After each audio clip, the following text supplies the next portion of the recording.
Our Father, who art in heaven, is a body we congregate in these council chambers. We pray for thy divine guidance, that we may do all things well, according to thy holy will. Amen. I pledge allegiance to the flag of the United States of America and to the republic for which it stands, one nation, under God, indivisible, with liberty and justice for all. Good evening. Call the roll, please. Mr. Bonzall. Yes. Mr. Clark. Here. Mr. Thompson. Here. Ms. Stevenson. Present. Mrs. Hannerhan. Here. Mr. Sanker. Mr. Breeden. Here. We have 6 members present. That is a quorum, so we will proceed. We will move on to the purpose of the special meeting, and that is introductory reading of ordinances and resolutions.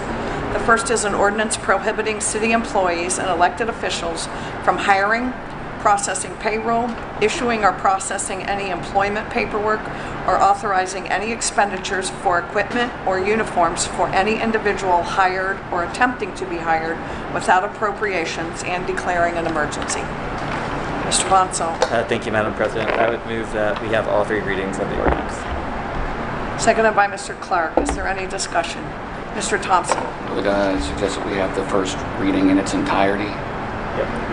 Would you amend your Yes, please. Yes. motion? Mr. Clark, your second? Yes. So the motion now is to suspend the rules and have the first, have all 3 readings of the ordinance, but the first in its entirety.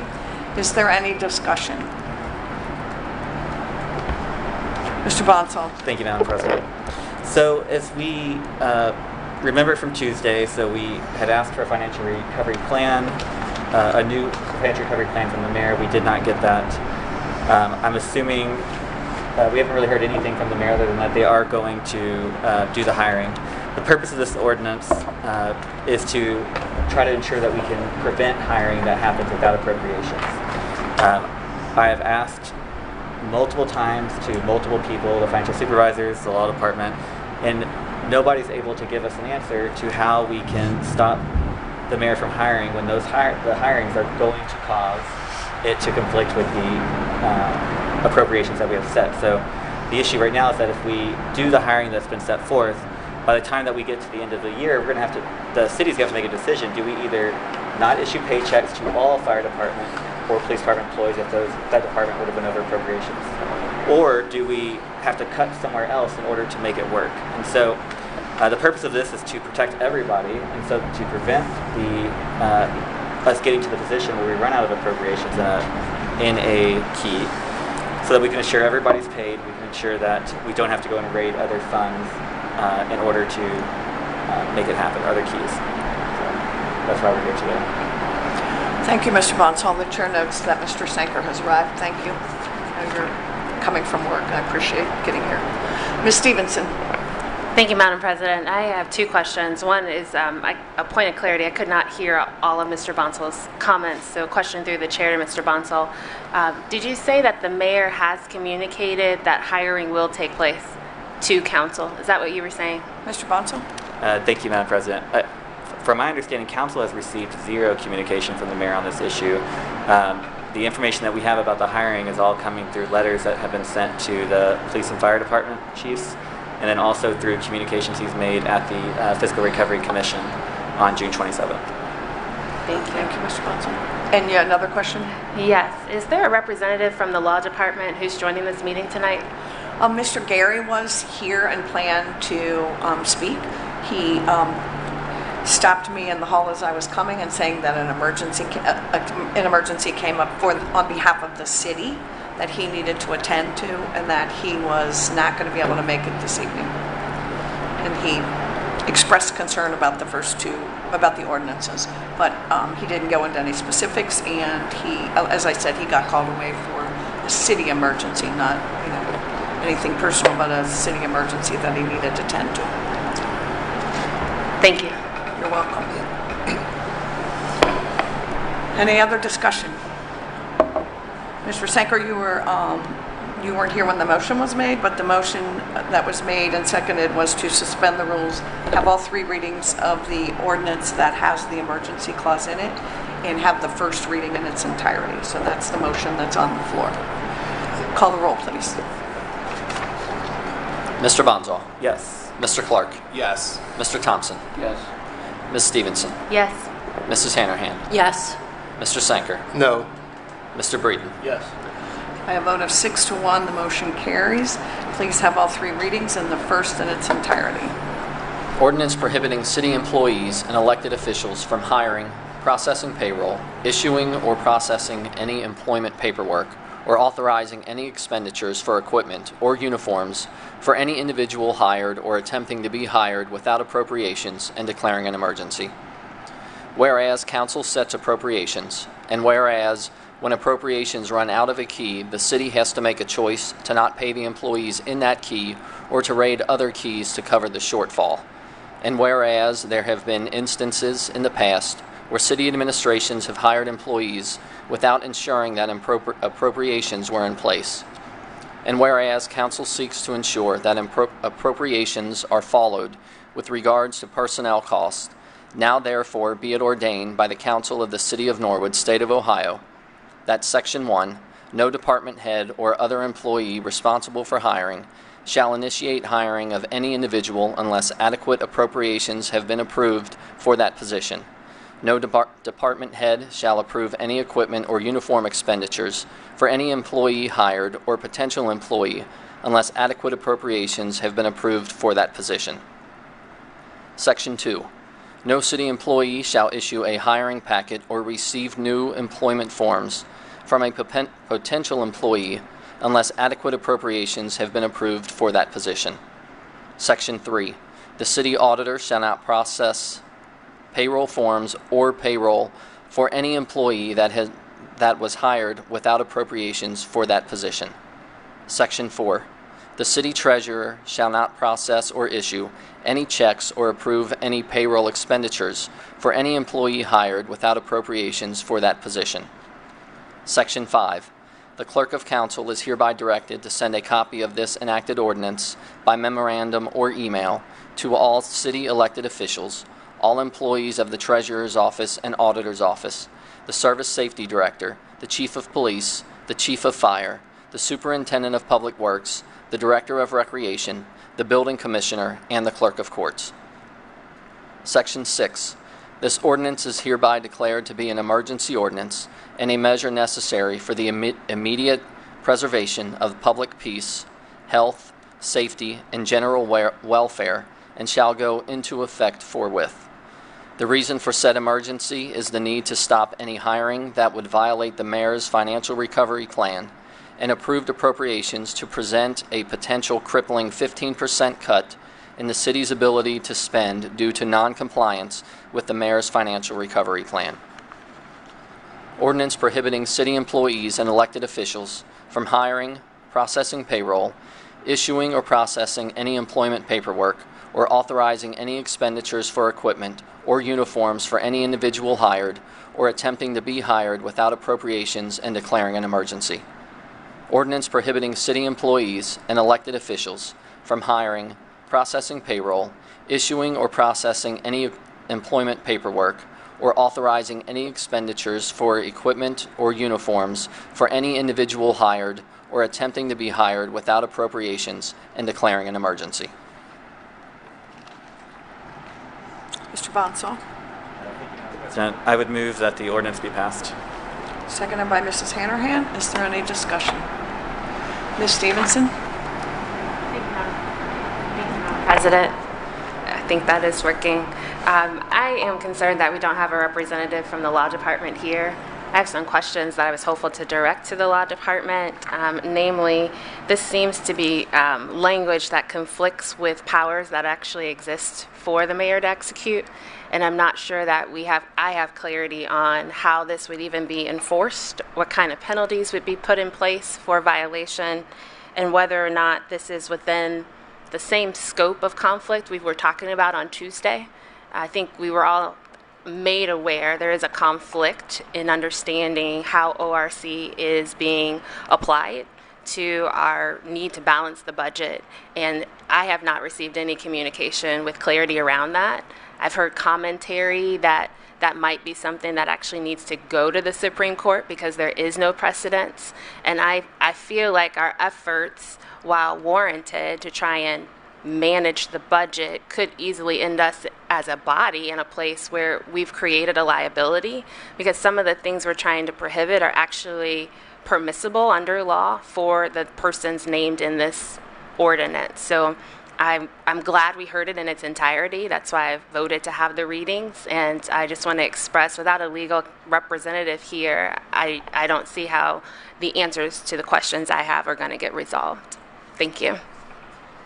Mr. Sanker. Just based upon what I've been able to find out with the limited time, that we're going to vote on something that's actually non-enforceable and outside of our realm as representatives. We're trying to control the authority of the administrative body, and I believe that's controlled by state statute and not by our city ordinance. May be completely wrong, as Ms. Stevenson said, without the law director here or somebody, but I do believe, from what I've found, it's not enforceable, so we're kind of spinning our wheels here, so I'll be voting no. Thank you, Mr. Sanker. Mr. Thompson. First, I want to say that I understand the concerns that everybody has voiced. I think the important part of what we're trying to do here, it's not that we're trying, at least from my standpoint, I can only speak for me, I'm not trying to prevent somebody from hiring anybody. What I do see that is the important part here is that appropriations be made for the particular hires. We do this all the time where we have to change appropriations to make things equal out for unforeseen circumstances. I don't know, every other month we've got a list of things that we read and evaluate and change appropriations for. Most of those things don't have nearly the financial liability that the things that have been proposed by the city administration, these hirings, do. For me, what this is asking is, okay, if you want to hire people, you come here and you change appropriations. You get the money out of whatever keys you want to get it out of, and you put it in the appropriate keys and ask us to pass that change appropriations. That's what this does. Now, I'm not a lawyer. I'm not even that well versed in Ohio Revised Code. But I do know that what councils do is control the purse strings of a city's budget. And we do that by passing appropriations. That's where we have our ability to change decisions from the administration side. We have ability to allow our voices to be heard. All that I believe this is saying is that we don't want new hires to be made until there have been appropriate appropriations made to cover those new hires. I don't see that as being out of the realm as what is expected of city councils to do. I was kind of surprised, to be perfectly honest with you, that it seems to be the opinion of, I don't know, people talking that it doesn't matter what we appropriate, that the mayor is allowed to use that money however he sees fit once that money has been appropriated. I don't believe that's the case. And if that is the case, then I believe this fixes that issue. What we're dealing with here is a completely manufactured crisis. This is a crisis that did not have to happen, but it's a crisis where the individuals who are responsible for resolving it are being non-communicative with us. They are missing deadlines. And we have a choice to either sit back and wait for something to happen, and I don't have very high confidence that something will, based on what's happened so far.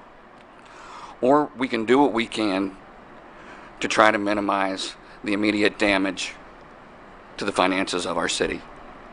I think that's what we have the power to do in this situation. Otherwise, we're just waiting for a new financial recovery plan to vote yes or no on, or for rescinded orders to hire. That's not in our wheelhouse of things we can control. There's nothing we can do about it. But this is a little something that we can do to help ensure the rules that we expect to be followed, that we set appropriations, and that spending is done against those appropriations are also followed. Thank you. Thank you, Mr. Thompson. Mrs. Hannerham. I had sent Mr. Gary an email, and I said, can hiring be done when there are no appropriations? The response: the Uniform Tax Levy Law says that no subdivision shall make any appropriation of money except in compliance with the law, nor spend any money unless so appropriated. And from what I get from this is you can't hire if the appropriations aren't there. And I'm not a lawyer, but that is what he sent to me. And I think it says a lot. And I do want to say something else, because we're not here. We're here tonight. We don't want to be here. This is serious. This concerns the future of our entire city. You know, it's a Friday night. I'd rather be at home, but this is important. And after not getting the budget that we had asked for, you know, it just appears we're never going to get anything. And we're here, you know, what we're doing is we're attempting to secure a positive financial future for this city and for future councils who come here before us. That includes having our streets fixed, having funds for parks, having emergency vehicles in good repair, new police cars, a fire truck, equipment for other departments that provide services that are vital for this city. Let's add enough public or staff in public works instead of a skeleton crew whose car seats are held together with plastic bags and duct tape. We're in fiscal emergency. And even so, with the current staffing levels, we have top-notch police and fire departments, providing outstanding services to this community. Everyone knows that both departments are excellent and are providing that level of service on a daily basis. If you need assistance, you want Norwood first responders. Nothing we are doing here tonight would stop or undermine services you're getting today. We're in fiscal emergency, and we have some really hard choices to make here. And I think most of us have already made them, and all of a sudden, we've been roadblocked. We can't afford new hires in the police and fire departments and fix our streets. We can't afford new hires and upgrade our parks. Do we want our city departments to have equipment they need to function, to provide services, or do we want new hires? Do we want needed police cars and a needed fire truck, or do we want new hires? These are the decisions we have to make, and we're on a time limit here. So we're not here for the fun of it. We're here because we think this is serious, and, you know, we need to do something. And sitting around doing nothing and waiting in hopes that our mayor may provide a budget isn't going to work. Thank you. Thank you, Mrs. Hannerham. Is there any other discussion? Mr. Clerk. Thank you, Madam President. I just want to echo Mr. Thompson. I think the way he put that was exactly how I'm reading this, is that we have a situation where if the hires go forward, there are no appropriations for it. I think it's only, it is the way that it should be done. People should be approaching to ensure that the money is there. And so I believe that that's what this ordinance does, is that in order to hire, you need to come to us and ensure that the money is there. I hate that we're in this situation. There are other places I would rather be as well, but I do agree that this is super important, and it really affects the future of our city for years and years to come. So I think I'll be supporting this tonight. Thank you, Mr. Clerk. Mr. Bonsall. Thank you, Madam President. So I'll be supporting this as well. I mean, this ordinance is essentially asking employees of the city to follow state law. I mean, the state law says that you cannot spend, as Councilmember Hannerham said, you cannot spend if you don't have the appropriations. And so essentially we're putting a mechanism in place so that to ensure that that is now followed. Yeah, I'm looking forward to voting yes. Thank you. Thank you, Mr. Bonsall. Any other discussion? The motion on the floor is to pass the ordinance. Call the roll, please. Mr. Bonzall. Yes. Mr. Clark. Yes. Mr. Thompson. Yes. Ms. Stevenson. No. Mrs. Hanahan. Yes. Mr. Sanker. No. Mr. Breeden. Yes, sir. A vote of 5-2, the motion carries. Next is an ordinance prohibiting city employees and elected officials from hiring, processing payroll, issuing or processing any employment paperwork, or authorizing any expenditures for equipment or uniforms for any individual hired or attempting to be hired without appropriations. Mr. Bonsall. Thank you, Madam President. I would move that we remove this ordinance from the agenda. Seconded by Mr. Clark. Is there any discussion? Call the roll, please. Mr. Bonzall. Yes. Mr. Clark. Yes. Mr. Thompson. Yes. Ms. Stevenson. Yes. Mrs. Hanahan. Yes. Mr. Sanker. Yes, sir. Mr. Breeden. Yes, sir. A vote of 7-0, the motion carries. Finally is a resolution reaffirming council support of the Second Amendment to the mayor's detailed financial plan approved by council on March 26, 2019. It's your pleasure. Mr. Bonsall. Thank you, Madam President. I would move that we have all 3 readings of the resolution. Seconded by Mrs. Hanahan. Is there any discussion? Mr. Sanker. Yes, Madam President, just kind of a quick comment on both this and the other ordinances. When the letter went out requesting the special meeting for this, I noticed there were only 6 lines for 6 council members on the letter.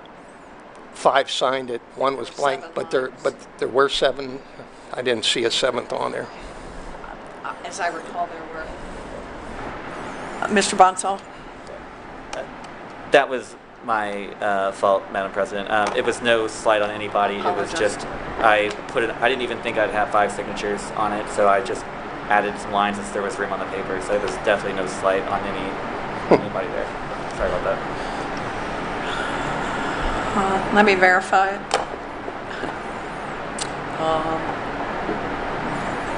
I thought there were 7, but I could very well be wrong. That's not it.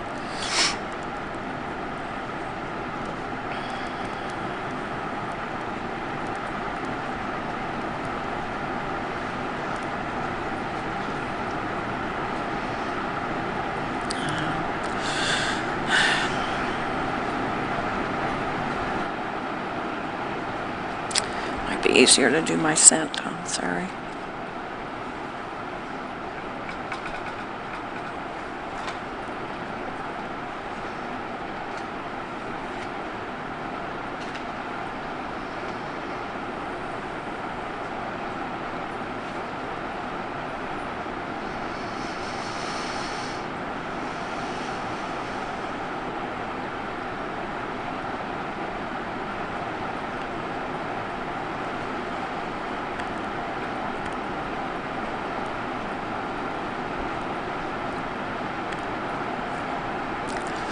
I apologize, Mr. Sanker, there were 6 lines. I thought there were 7, there were just 6 lines on there. I apologize for the delay. Mrs. Hanahan? Thank you. If I may go through the chair and ask Mr. Bonsall, you did give every council person the opportunity to sign this, is that correct? Mr. Bonsall? Thank you, Madam President.